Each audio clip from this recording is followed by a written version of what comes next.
Okay, so here you can see we have talked about the promotion कि promotion strategic में कैसे किया जाता है और HR ट्रेडिशनल में कैसे किया जाता है.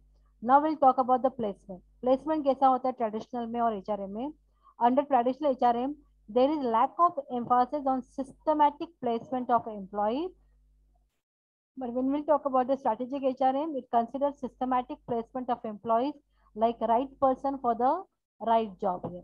Okay, so what do you all say student, आपको लगता है ऐसे ट्रेडिशनल एचआरएम में उन्होंने मतलब ऐसा नहीं होता रहेगा क्या?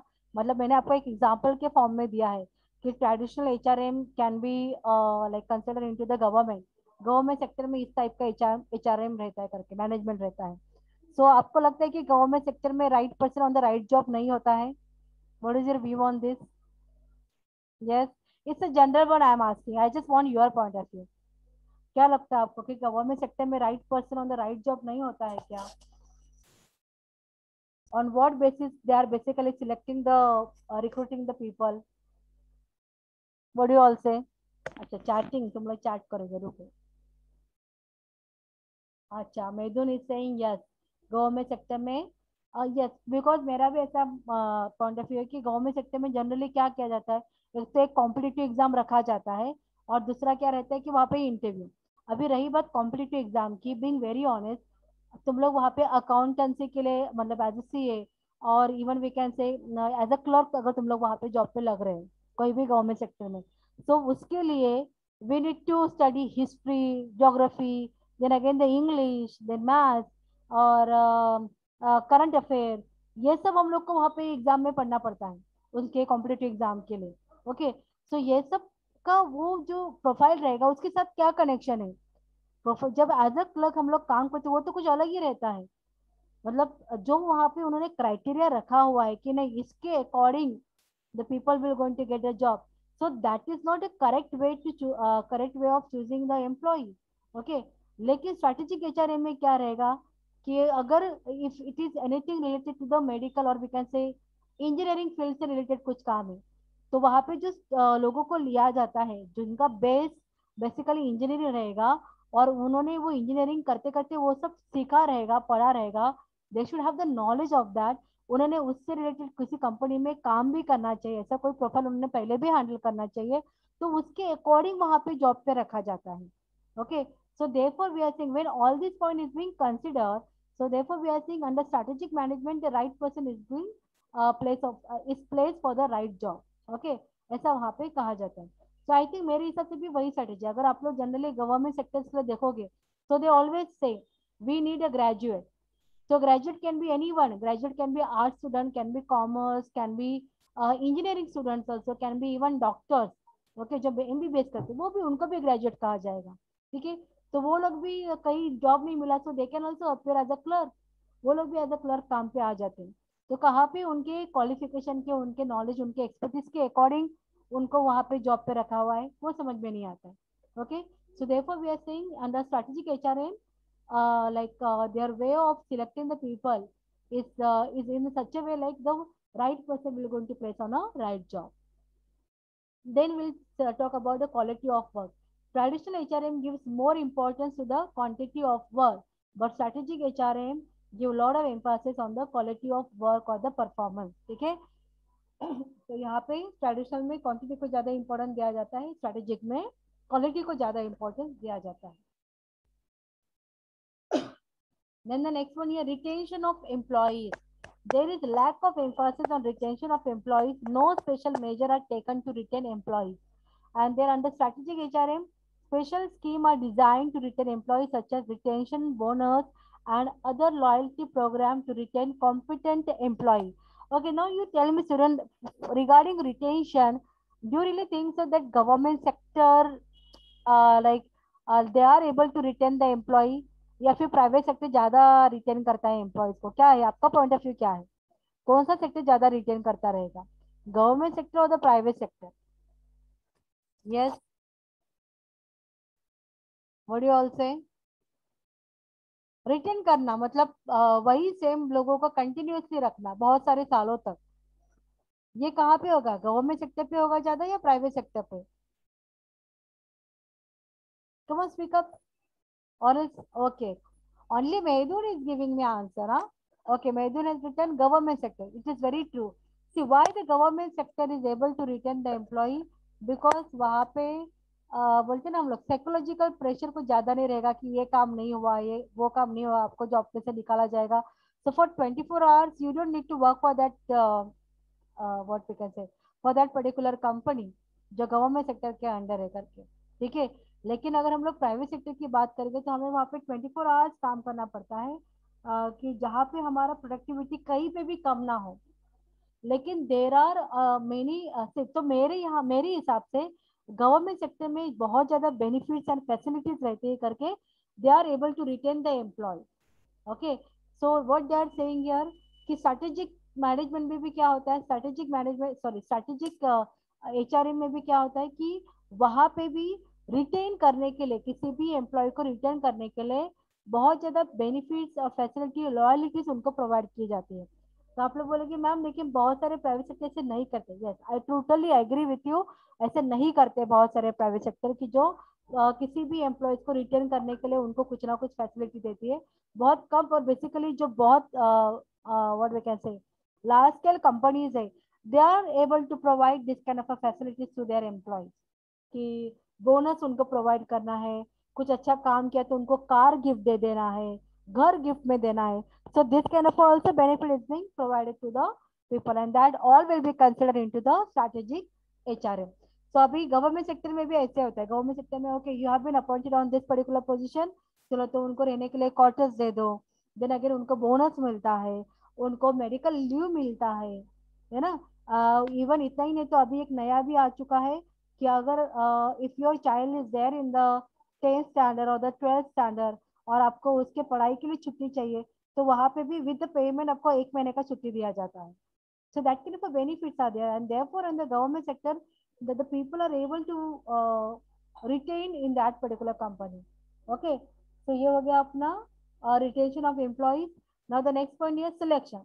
Selection, traditional HRM adopt traditional selection procedure. There is less emphasis on the relevant employment test and the interview, and then on the strategic HRM that adopt the scientific selection procedure in selecting the employee. Relevant employment tests and the interviews are conducted. ठीक है. इसका कोई मुझे कुछ ज्यादा explanation देने की जरूरत नहीं है. स्ट्रेटेजिक एचआरएम में जो भी इंटरव्यू लिया जाएगा तो वहाँ पे प्रॉपर टेस्ट रहेगा और जो प्रोफाइल के लिए वहाँ पे आपको रिक्रूट किया जाने वाला है उसी प्रोफाइल के अकॉर्डिंग वो टेस्ट बनाया जाएगा. And then after passing into that they may going to call you for an interview. So this way the proper method they will going to adopt. Then the specialization. Generally, one manager looks after almost all areas of HR, including selecting, training, performance appraisal. किसमें? Traditional में. लेकिन strategic में क्या होता है? There is a specialisation in HR areas also, कि selection recruitment करने का टीम कुछ अलग रहेगा, ट्रेनिंग देने के लिए कोई अलग टीम रहेगा, परफॉर्मेंस अप्रेजल करने वाला एचआर टीम कुछ और रहेगा. So this way there will be the specialisation team for the HR under strategic HRM. See, in the very small company this may not going to happen. ये बड़े companies में ही ऐसा होता है. Then the training. Traditional HRM places less emphasis on training and development. Traditional HR managers place emphasis on experience of employees. Strategic में क्या होता है? Strategic HRM places emphasis on training and development. The HR managers consider that the training helps to enrich knowledge and skills for improving the efficiency. ठीक है. तो यहाँ पे क्या चीजों को इम्पोर्टेंस दिया जाता है ट्रेडिशनल एचआरएम में? ट्रेडिशनल एचआरएम में कुछ ज्यादा इंपॉर्टेंस नहीं रहता है ट्रेनिंग एंड डेवलपमेंट के लिए. यहाँ पे जो इम्पोर्टेंट रहता है वो एक्सपीरियंस ऑफ एम्प्लॉय. ठीक है. ये पर्सन एक्सपीरियंस है, मतलब सपोज अगर आप लोग वहाँ पे as a junior clerk appoint होते हो and somebody is there as a senior clerk जिसने ऑलरेडी जूनियर क्लर्क का काम किया हुआ है, तो उसको बोला जाएगा कि इसको थोड़ा सिखा दो, मतलब क्या काम करना है क्या नहीं करके. So this way they are handling. Okay. लेकिन स्ट्रेटेजिक एचआरएम में क्या होता है कि वहाँ पे नॉट ओनली द स्किल्स उसको आना चाहिए यही नहीं रहता है, तो उसका नॉलेज भी कैसे इंप्रूव हो, कैसे उसको अपडेट किया जाए. दो he is working as a junior clerk और वो सीनियर क्लर्क ने उसको सिखा दिया कि एज अ जूनियर क्लर्क क्या क्या काम करना है, लेकिन as a junior clerk which are all the new things that he can involve into his profile, वो कैसे उसको और ज्यादा इफेक्टिवली कर सकता है, एफिशिएंटली कर सकता है. That kind of a planning is been done into the strategic HRM. Then the compensation. Generally, employees are paid salary or wages. Group incentives may be provided. There is a lack of performance-based incentive. There is hardly any emphasis on the retention bonus or ESOP. ESOP, I have to say the full form. What exactly is the ESOP? Anybody knows like what is ESOP? Yes, Sudan. किसी को पता है कि HR में ESOP क्या होता है करके फुल फॉर्म ऑफ इट?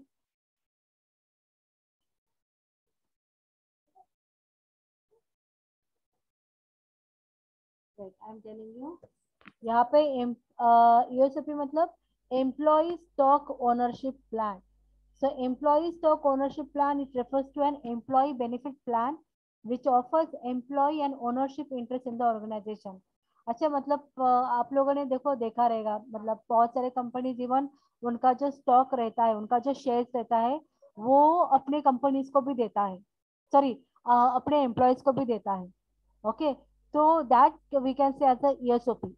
तो वहाँ पे कॉम्पेंसेशन ये पॉइंट ऑफ व्यू से भी दिया जाता है कि आपको कंपनी के इतने शेयर्स मिलेंगे करके.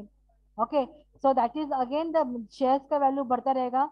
और देखो और इसमें क्या कंपनी का क्या बेनिफिट रहेगा उसके अंदर कि अगर आपने वो एम्प्लॉयज को शेयर देकर रखा हुआ है तो ऑब्वियसली दैट एम्प्लॉय नोस कि अगर ये शेयर का वैल्यू बढ़ेगा तो वहाँ पे उसको ही फायदा रहेगा. तो कैसे भी करके कंपनी का लॉस नहीं होना चाहिए. Company should always be in a profit so that that profit even I will able to get. Okay, so which point of view say even employee will going to work dedicatedly for that company. So this is what the ESOP. Then the concept of employee as per the traditional HRM and the strategic. So traditional HRM ke according concept of employees what they are treated as a hired workers to undertake organizational activities. There is a lack of care and concern for the employees. And on the strategic HRM, employees are considered as partners to progress. Employees are treated with the respect. Management shows care and concern toward employee. चलो अभी मुझे इसके बारे में बताओ कि ये जो concept of employee under strategic HRM लिखा हुआ है कि अपने एम्प्लॉयज को इतना रिस्पेक्ट देना वगैरह, मुझे बताओ कि कौन सा प्राइवेट सेक्टर का कंपनी बहुत फेमस है इन चीजों के लिए कि वो सच्ची में ऐसे अपने एम्प्लॉयज के लिए करते हैं. Can you name? और वो बहुत फेमस है मतलब कि हाँ यहाँ पे अगर कोई काम पे लगेगा तो उसको कोई वर्स्ट ट्रीटमेंट नहीं मिलेगा. Can you guess the name of it? Okay, chalo, I'm giving you hint. For this purpose, what do you say? Reliance industry will be much better or the Tata industry will be much better? क्या लगता है आपको? Which one will be the best? Compare the Reliance and the Tata and tell me. आप लोगों ने किसके लिए ज्यादा अच्छा नाम सुना हुआ है?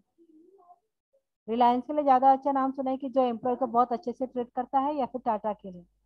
Yes, very good Maidoon. This is basically for the Tata industry. ठीक है, जैसे कि हम लोग को पता है कि रतन टाटा इज देयर, तो उनकी कंपनी उनके लिए बहुत अच्छा फीडबैक है टाटा के लिए कि बहुत अच्छे से वहाँ पे एम्प्लॉयज को ट्रीट किया जाता है. ठीक है, so this is all about your strategic and the traditional HRM student. I hope you are able to understand what exactly the strategic mean and the traditional HRM means. Okay, so next lecture में हम लोग next point देखेंगे objectives of HRM and if possible organizational structure of HRM. Okay, Maidun, can you do one thing?